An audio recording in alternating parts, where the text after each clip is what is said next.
All right, let's get right into it. Today, we're putting Affirm under the microscope.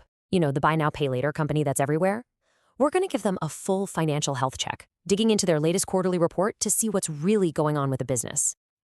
So, you've definitely seen this logo. It's at checkout for pretty much everything these days. It's just become part of how we shop.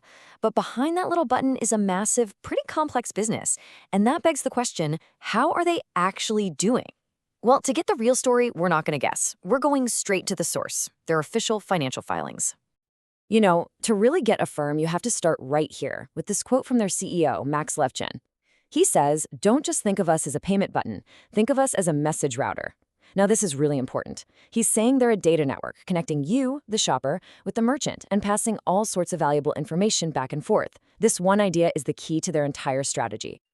And here's what that network looks like in the real world for you and me. It's the app on your phone. It's the Affirm card in your wallet.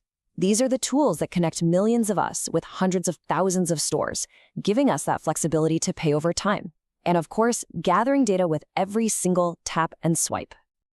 Okay, so with that idea of a message router in mind, let's check the company's vital signs. And wow, the first thing that just jumps off the page is a story of absolutely explosive growth. So before we get to the big numbers, there's one term you gotta know, GMV. It stands for Gross Merchandise Volume. Basically, it's the total sticker price of everything bought using Affirm in a certain period. It's their number one way of showing us just how much business is flowing through their pipes. And let me tell you, that flow is turning into an absolute fire hose.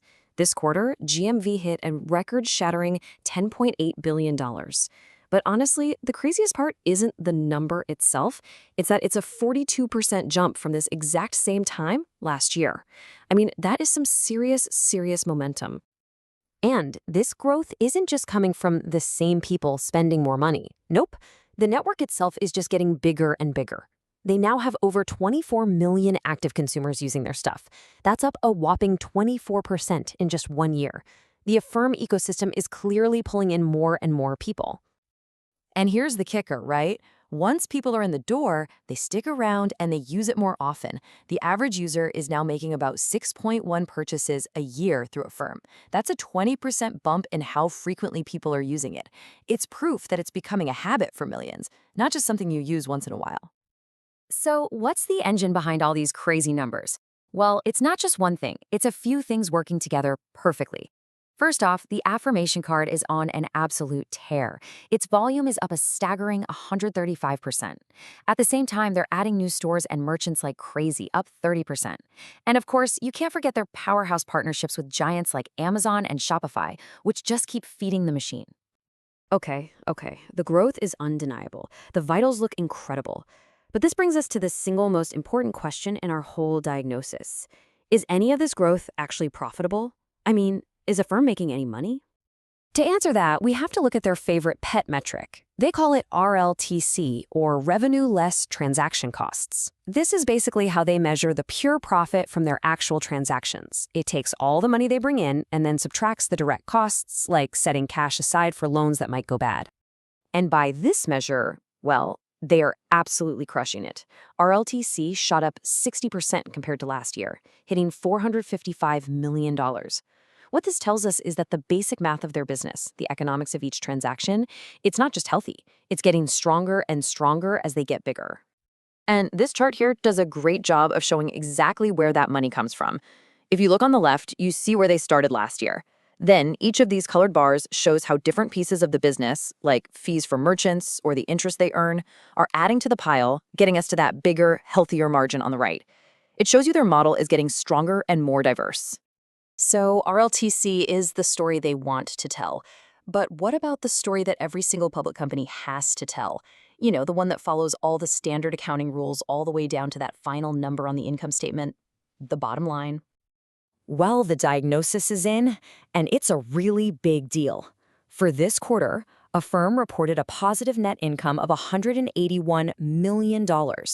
Now, this is a massive turnaround from a loss last year. And it's a huge milestone. It proves that their model of growing like crazy can, in fact, translate into real, actual profit.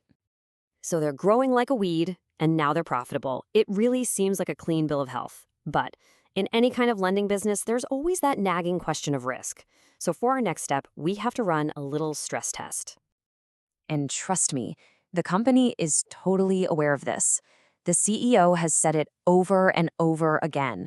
Managing credit risk isn't just one of the jobs, it is job number one. It's the foundation that this whole entire company is built on. So, do the numbers actually back that up? Let's take a look at this table. Check out the 30-plus day delinquency rate, the percentage of people who are late on their payments. It's holding steady at 2.8%, exactly the same as last year, even with all that insane growth. That's the key, right there. It shows their models for who to lend to are holding up really well under all this pressure. Now, the other side of risk is just having enough cash to back up all the loans you're making. And on that front, they seem to be sitting on some really solid ground. Affirm has access to over $26 billion in funding. They say that's enough to support well over $60 billion a year in GMV. That's a pretty serious financial cushion. Okay, so the vitals are strong, the diagnosis is positive, and the stress test came back clean. This brings us to our final section, the prognosis. What does the future actually hold for Affirm? Let's start with what they're telling us to expect. Management has put out a really strong outlook for the rest of the year. They're predicting that both the total volume of sales and the profitability they get from those sales will continue to grow at a really healthy clip. They're basically signaling that they expect this momentum to just keep on rolling. And a huge piece of that confidence comes from their biggest partnerships. And they don't get any bigger than this one. They recently locked in their deal with Amazon for another 5 years. This is massive. It secures a gigantic channel for business and just shows how deeply woven Affirm is becoming into the fabric of online shopping.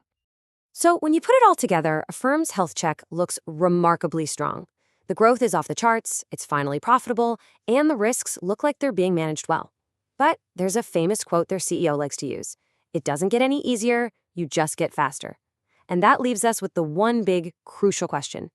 In an economy that's always changing, with shoppers' habits shifting, can Affirm possibly keep up this incredible pace? That is the billion-dollar question.